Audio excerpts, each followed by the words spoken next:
Bem-vindo, alunos e curiosos de plantão. Meu nome é Tarek e hoje nós vamos falar sobre as flores e os frutos. Já comentamos na aula de angiospermas que as flores foram algo que mudou e revolucionou as plantas como um grupo. Criou uma diversidade enorme de espécies. Então vamos entender como essa estrutura muito importante funciona. De modo geral, ela tem apenas uma função: melhorar a reprodução dessas plantas, garantindo assim uma melhor sobrevivência da espécie. Simples assim, mas o que as torna únicas são como elas fazem isso. São estruturas importantíssimas para a polinização e temos uma aula no canal sobre isso, dá uma olhadinha. Vou mostrar então uma flor padrão, ou seja, uma flor com todas as estruturas bem bonitinhas, bem didáticas, para facilitar a compreensão. Mas a gente tem que destacar que elas podem ser monóicas ou dioicas, ou seja, ter partes diferentes, masculinas e femininas. Então vamos entender quais são essas partes dessas flores. Temos o pedúnculo floral, que é esse eixo que vai ligar a flor ao caule.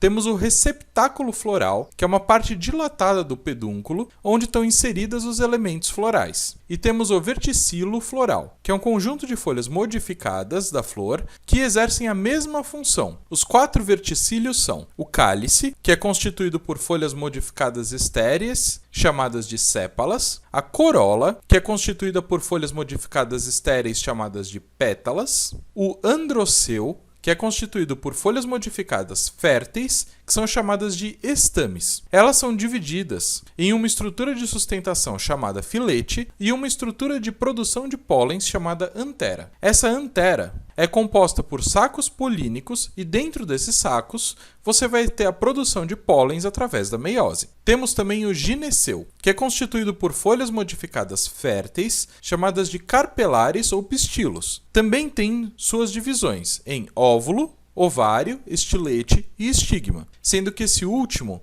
é o local onde o pólen vai encostar para a fecundação. Vale salientar que o óvulo produz uma substância química que faz com que o pólen, ao entrar em contato com o estigma, crie um tubo polínico que vai em direção ao ovário. Ali ele vai colocar os gametas masculinos em contato com o óvulo, que é o gameta feminino, para acontecer a fecundação. Além disso, a gente também pode classificar na planta o perianto, que é o nome que se dá ao conjunto de cálice e corola, o perigônio, aonde às vezes o cálice fica igual à corola na forma e na cor. Quando isso acontece, os dois vão ser chamados de perigônio. E as brácteas, que são folhas modificadas que servem para proteção da flor ou da inflorescência. A gente tem que destacar que existem várias variações nas flores, como a ausência de algumas estruturas que eu mencionei ou a presença em maior ou menor quantidade de cada uma das estruturas. Tem literalmente para todos os gostos. Por exemplo, as sépalas podem ser encontradas de duas formas, sendo a gamosépala, quando a flor possui sépalas soladas ou unidas entre si, ou a dialisépala, que é quando a flor possui sépalas livres ou isoladas. A gente também pode ter modificações nas pétalas, como a gamopétala, que é quando a flor possui pétalas unidas, ou a dialipétala, que é quando a flor possui as pétalas livres ou isoladas. Também temos modificações com relação ao androceu. Por exemplo, temos o androceu dialistemone,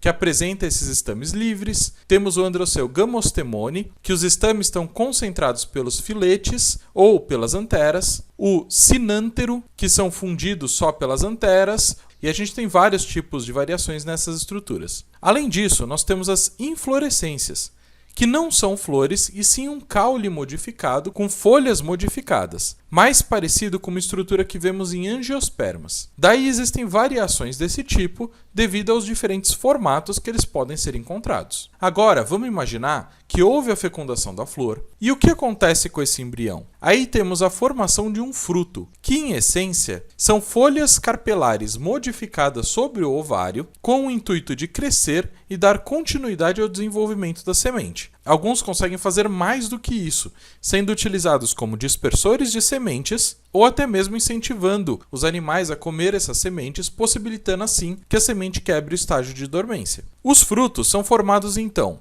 em epicarpo, que é a camada mais externa, normalmente membranosa ou fibrosa, e pode ser lisa, rugosa, pilosa ou escamosa. A famosa casca do fruto. Ela é a parte mais externa e ela é originada pela epiderme do carpelo. Temos o mesocarpo, que é a camada intermediária, que vai ser suculenta e pode ou não armazenar substâncias de reserva.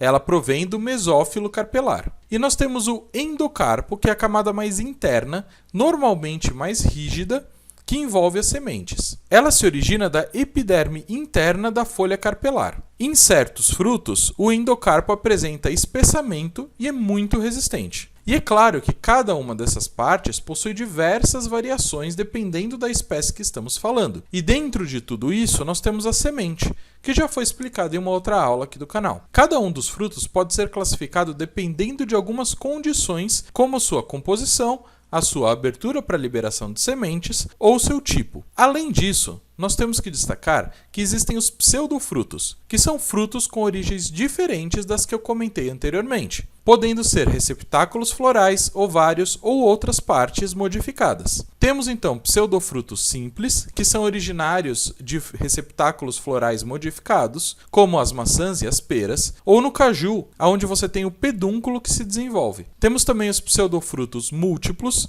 que são aqueles compostos por vários ovários, onde cada ovário vai gerar um fruto diferente, como por exemplo o morango, e nós temos os pseudofrutos compostos, que são aqueles provenientes de inflorescências, como no abacaxi. Para finalizar, você deve ter reparado que ora a gente fala fruto, ora a gente fala fruta, ora a gente fala legume.